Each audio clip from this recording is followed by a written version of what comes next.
everybody, welcome to Ask Dr. Testosterone, starring Dr. George Touliatos, brought to you by his website, gtool.com, gtoul.com. There you can get this book, Bodybuilding, the Good, the Bad, and the Ugly. You can also pick that up on amazon.com. You can also check out the doctor every month in the pages of Muscular Development Magazine. All the way from Athens, Greece, Dr. George Touliatos. How are you, sir? Hello, Ron. What's going on? It's number 24 today, right? Yeah, 24 of these. I have 2 more episodes before the Olympia.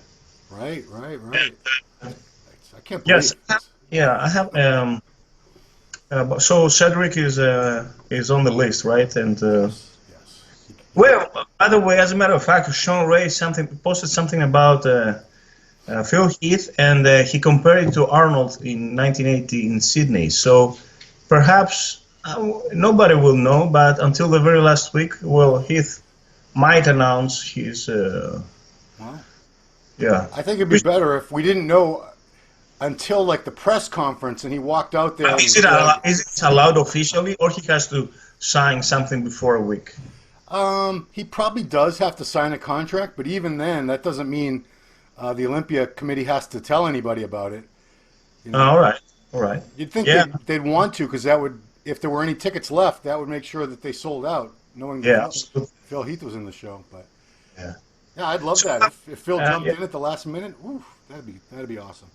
Another thing, what about this Dwayne Johnson, The Rock, announced that next year he's gonna do something special, and Jim Mannion said that Olympia is the most prestigious competition, is the Super Bowl, and what's going on? I mean, he's gonna give more reward as money. There's been no announcement. Dwayne Johnson hasn't announced anything. All that information came from a video that was made from Nick Miller with Nick Strength and Power. And these are things everybody's been hearing about for months and months, but I didn't want to report on it because I don't have any confirmation on that. But it's going to be included in the IFBB NPC Pro? Yeah, if he does this, it seems like it's a go, but like I said, there's been no official announcement anywhere. They want, I'm sure when it's announced, they're going to have all kinds of details, but right now, everyone's just taking big guesses. It will be part of the NPC. It'll be an IFBB Pro League show.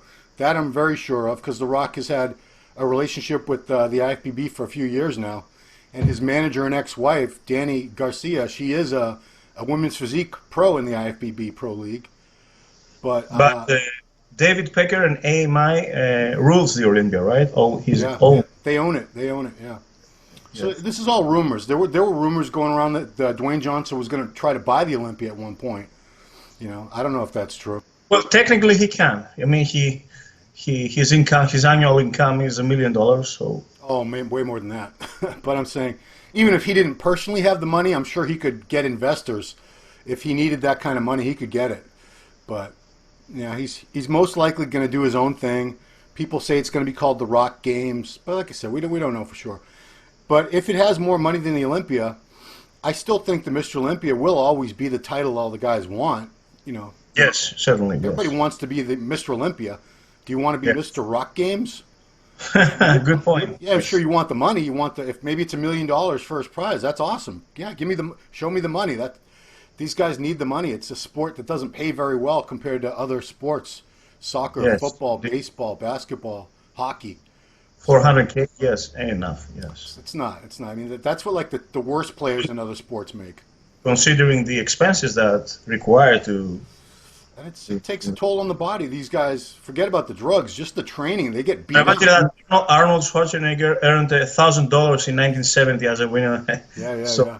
The progress is amazing. I believe the first couple Mr. Olympia contests in the 60s had no money. You just got a little trophy and a crown. Larry Scott. Yeah. So something new to say that William Llewellyn contacted me, and I'm going to meet him in Denver because it's his place. And he announced me that next year, 2020, he's thinking about to release the 12th edition of the Anabolics book. And I guess I'm going to be included with Thomas O'Connor as well. Congratulations. And I propose him to write down about the bubble gut. Yeah. A chapter on the bubble gut. That'd be awesome.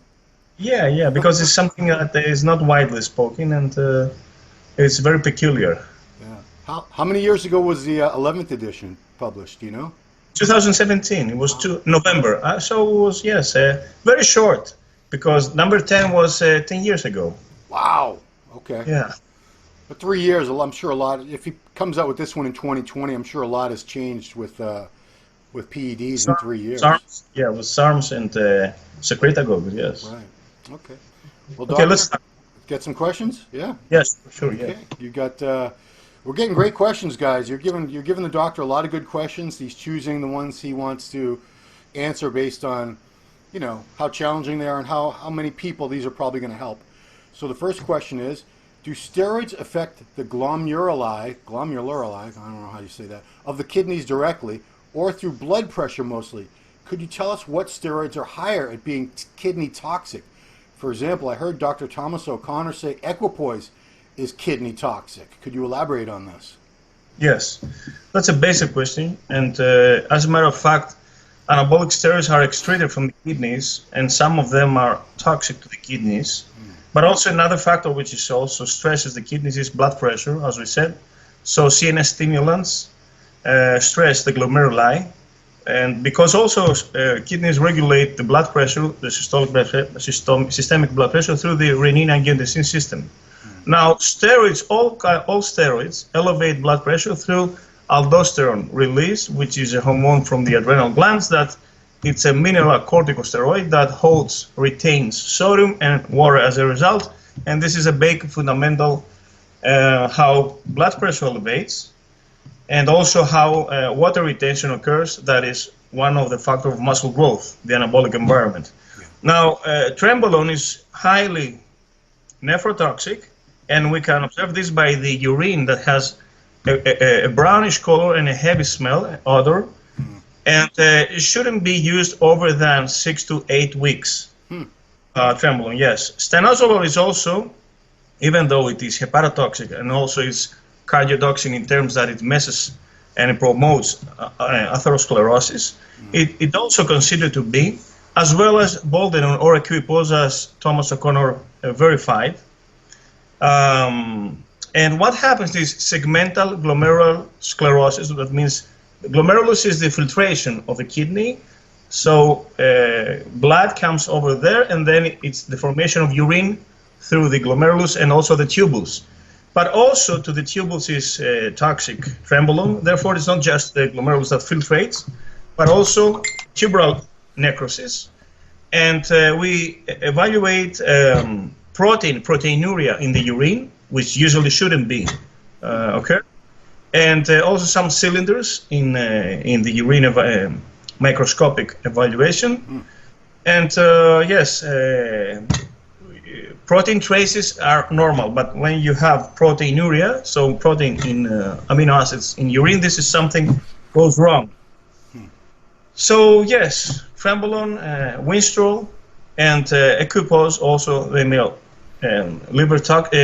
kidney toxic, but also stimulants that elevate blood pressure and affect the glomerulus and also tubular necrosis. Wow. Because I would say these days Tren is probably, after test, that's the most popular steroid of anybody that I know that uses steroids. Yes. So they're all everyone's banging up their kidneys right now, I guess. Yes. Another thing is that occasionally we may have nephroblastoma or Wilms tumor, which is a tumor of the kidney. Yes, this is something rare, but it happens. But we have a solution. We have dialysis. You can still survive and live with one kidney. With one kidney. Yes, like I think Flex Wheeler, he donated his kidney to his brother. I think so. No, Flex had to get kidneys donated to him. Ah, all right. Yeah. I believe he has like 2 extra kidneys in his body. Tom Prince, he had the best hams. Hams, yeah. He's into dialysis, and Don Long also. Yeah. From the 90s, yes. Yeah, it seems like it's always the heart or the kidneys that really mess people up the most. And liver also. Liver, yeah. But I mean, when people are like having serious health problems and they need to leave the sport, it's usually the heart or the kidneys, it seems to me. Okay. Next question. Here's a good one. So you've talked about using oral steroids pre-workout many times, so here's a good question. Is it better to use orals like D-ball, Anadrol, Anavar, or T-ball, excluding oral Winnie, all pre-workout to use that boost in the short period of their half-life because our levels of test are already steady by using injectables, presuming that you don't use only orals. So should you take all your orals before you go to the gym? All of it. I mean, according to the half-life, it's 3 times a day, so every 8 hours. So roughly this is the half-life. Yeah. So adjust that the second dose, the middle one, would be right before the gym, half an hour, for instance. Okay. When do you think they're taking the first one? Oh, this is people that train after work that have like real jobs, I guess. Yeah, but after work, yes, it's not a good idea because too much of stress, you won't be able to sleep. And but the first one goes with breakfast, okay? Okay. Before breakfast. Then you have about lunch, and then you have about dinner. So 7 a.m., 3 p.m., and 11 p.m. Okay. Was about this. So, yeah. But yes? it's always better to split up the dose. I think this person was wondering, should you just take all your orals? If you're going to take, say, 60 milligrams of Dianabol today, instead of splitting it up, breakfast, lunch, dinner, what about doing it all right before you go to the gym, all 60 milligrams? You stretch a lot the liver with 60 milligrams in one dose. Okay. This is another point also. So bad idea. Okay, gotcha. All right. One more question about SHBG. It's a 2-part question. Why was the doc's SHBG low when he was hypogonadal? And why is my doctor telling me that my fatty liver is causing low SHBG, that over time TRT and weight loss will elevate SHBG? So first, well, actually, it's the opposite. Actually, it's the opposite. Oh. So liver inflammation elevates SHBG. SHBG is made in the liver, and when there is a cirrhosis or you have a fatty liver disease, and also when you have insulin resistance by unmetal fat accumulation and non-alcoholic fatty liver disease, your SHBG should be higher. And by dropping weight and killing the unmetal fat, it should lower. Okay? Okay. So actually, it's the opposite that happens. So he was wondering why your SHBG was low when you were hypogonadal. Did you answer that? I'm not sure. Yeah, I have no idea about this. My estrogens either were very low. We're about 10. Okay. That's good. Let's move on. But his doctor is wrong. So this doesn't happen. Yeah, I mean, all doctors are certainly not experts. Very few are experts. Also, fasting will elevate SHBG because the low insulin elevates SHBG. It's another tricky part. Yeah. And frequent meals will suppress SHBG because insulin will elevate. Okay, cool. Next question is from a guy my age, 49. I will be 49 for another, what's today? Another month and 2 days. So my question is timing of HGH. I'm 49 years old. I'm taking MK677, 25 milligrams at night to release my natural growth hormone. I plan on taking HGH at about 2 to 3 IUs a day. I was told to take it first thing in the morning before my fasted cardio. What's your opinion on this, and would I see any benefits in the long run from this dose of 2 to 3 IUs? Yes, we have discussed this before extensively. Like every week. The point with fasting GH, to me, is that it works better for the glucose metabolism. So because GH induces hypoglycemia and assumingly it can elevate A1C and leading to diabetes in the abuse, then you're going to have lower hyperglycemia when your fasting glucose is below 100 in a fasted state. Moreover, in first place, GH will lead to fat burning. Fat burning occurs in a low insulin state, low insulin, high glucagon. This is something that happens in a fasted state, and you wait for 30 hours. It's the half-life of IGF-1. 30 minutes. Afterwards, you're going to eat, so insulin will elevate, and there's no interaction between GH and insulin. However, as we said before, I have tried also right after a meal, but right after a meal that was, Just protein, no carbs? Yes, but perhaps my glucose was not below 100, and anyway, it does work, the exogenous IGF-1. But my concern is that if you use insulin in a low fat state, you're going to improve your fat burning effect, and also your anti-diabetic effect. It's a prevention against diabetes. Wow. Okay. Okay. 2 to 3 IUs are preferable for age management and fat burning. Yeah. 2 to 4, yes. I mean, 1 to 2 are anti-aging, 2 to 4 are fat burning, and 4 to 8 are muscle growth, and above 8, of course, because more IGF-1 is released. This is the classic protocol. So here's a question for you, doctor. 2 to 3 IUs is good for fat burning. Does it matter is it going to destroy that fat burning effect or impair that effect if you take your GH with a meal or you eat right after the GH administration?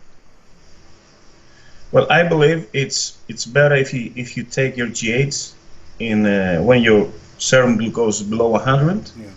And let it work for 30 minutes for the IGF-1, and then after 30 minutes, it's the same as you doing cardio. When you do cardio on an empty stomach, you should eat your breakfast 30 minutes after the end of the cardio. Why? In order for your GH to work, your endogenous GH. Okay. This is a part also, yes, because a GH circulates after exercise, right? Yeah.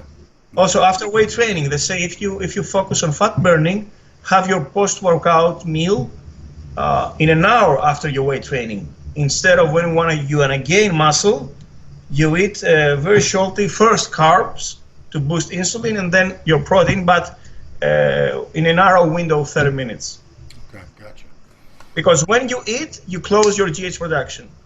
Okay.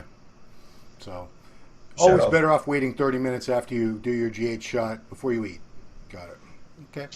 Next question about aromatase inhibitors. I've heard that aromatase inhibitors negatively affect blood vessels or arteries and actually are terrible for health, besides lowering HDL and raising LDL cholesterol. Is this true?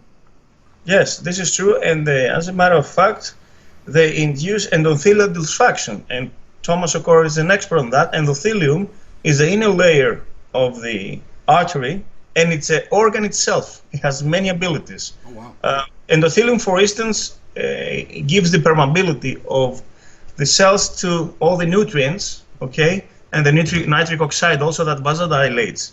But endothelial dysfunction is something horrible because it may also aggregate platelets.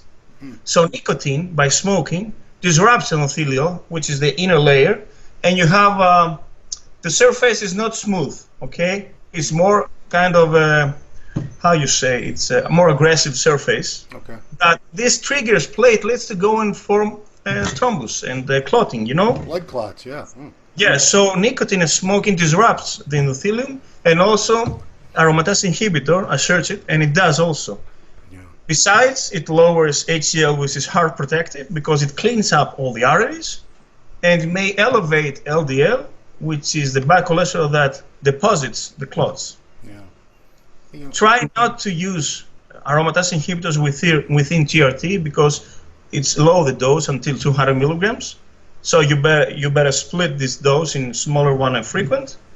Otherwise, if you are you're blasting on testosterone, you may combine a little bit or less of aromatase inhibitors along with SERM, with etamoxifen, for instance. But I was abusing myself before my shows twice a day. I mean, in order to get very hard aromatase inhibitor the very last week. And yes, this was pretty wrong. But who said that shows are healthy? Healthy, yes. Yeah, it's not a contest to find the healthiest person. You bring up the topic of blood clots. Have you ever heard of somebody getting a fatal blood clot as a result of, abusing aromatase inhibitors? Because blood clots can kill you. Yeah, blood clots may occur if you inject air into the muscle. If you don't pop up the bubbles, from the oily solution. Right. What else? Also, this leads to embolism, right? Yeah. Yes. And high estrogens also are linked to clotting. Yeah. Conceptive pills for women. Well, yeah, that's because I believe women in general have more issues with blood clotting than men, and that's why, right? Yes. Yeah. Okay. And also obesity and lack of cardio, because when you don't move, then clots are formed easier. Right. Okay. And also strength exercise when muscles are compressed, they squeeze the veins within them, and blood is going upwards to the heart from inferior vena cava in a better way. So when you flex your calves, then you promote and you help your veins to send the blood upwards to the heart. Yes, it's a good idea. That's why strength training is very important. I want all the viewers right now to pause and flex your calves. Okay, good. Now our last question.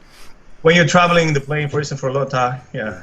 Well, that's why it's good to get up and walk around on the plane. Yes, yes, absolutely. I hate sitting there for hours and hours. Oh, okay.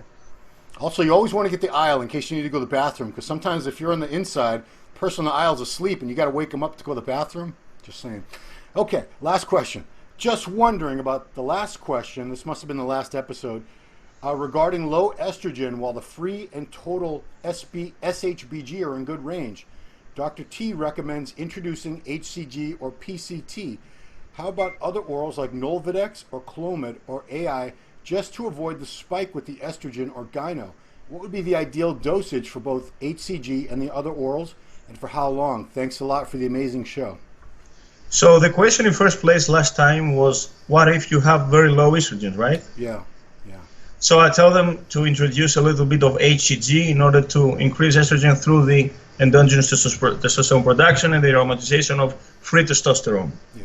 Now this guy asks, what if this spikes? I mean, let us elevate estrogens to an optimal level of 50, for instance, and afterwards we shall see. But low estrogens also are not linked to health, okay, and very high estrogens also. But men need a bit of estrogens. Estrogens are also health protective for the joints, for the libido, for the mood, for the water retention, for the androgen receptors that are more effective to the steroids. And optimization is the key for bone health also. So yes, I want to say that you should use aromatase inhibitor afterwards because they're going to crash. So serums, yes, are smoother to the estrogens. They don't crash on estrogens, and besides they help with the aromatic profile because they tend to lower LDL because they are estrogenic to the liver, where the lipids are made. Okay. All right. Good answer. Good answer. That's all. That's all. Yeah. That's all. You only picked 6 questions, Doc. I mean, we're getting a good. Can't get enough, huh? No, you're getting like 10 to 12, but you pick the best ones that you want to answer. So Olympia, I arrive on Wednesday. What day, is that? Somebody asked to be the 3 of us in the Olympia. Have a show over there with Thomas. Oh, yeah. And actually, you asked Thomas that I want him there, and have blah blah blah. Yeah. So I hope Thomas will be there. In case Thomas listens to this video, I'm gonna bring his book to sign it for me. He still doesn't know if he's coming. I'm like, dude, what are you gonna get a ticket? Just for a day. Tell him to be to the finals only. Yeah. Just a weekend, nothing. No, more. I know. It's just I think he would plan it if he was going. I mean, I'm traveling 18 hours to. Yeah, it's only like for us. It's a lifetime experience for me. He's on the East Coast. It's only like a 5-hour flight for us to Vegas. 6 hours maybe. It would be good for his work also. Yes, he was in Arnold Classic 2 years ago. Yeah. I've only seen him at one show, and that was like 10 years ago. And that was in his hometown, Hartford, Connecticut. So he didn't have to go very far for that one. Cool. All right, Doc. Well, that is the show. I want you guys to please continue leaving good questions for the doctor in the comments below. Also on musculardevelopment.com on the Noble Forum, we have a sticky thread called Questions for Dr. T. You can leave questions there as well. I encourage you to go over there anyway. That's the Muscular Development Forum. We got all kinds of content and discussions going on. So, Doctor, thank you so much. We're all getting psyched up for the Olympia. This is going to be. We're all getting psyched up for the Super Bowl of bodybuilding, the Olympia. Yeah, 4 weeks, huh? And maybe less. 3 weeks and 3 weeks and a few days now. Maybe Phil Heath will show up and do that Arnold surprise. Who knows? So I hope so. I know Kai won't, but maybe Phil. Maybe Phil. You never know. All right. Everybody, again, I want to remind you to pick up the book, Bodybuilding, The Good, the Bad, and the Ugly. You can get that at the doc's website, gtoul.com or amazon.com. Doctor, thanks for your time, your expertise. Welcome. and your knowledge. And thanks everybody for watching. Ask Dr. Testosterone episode 24, and we'll see you next time.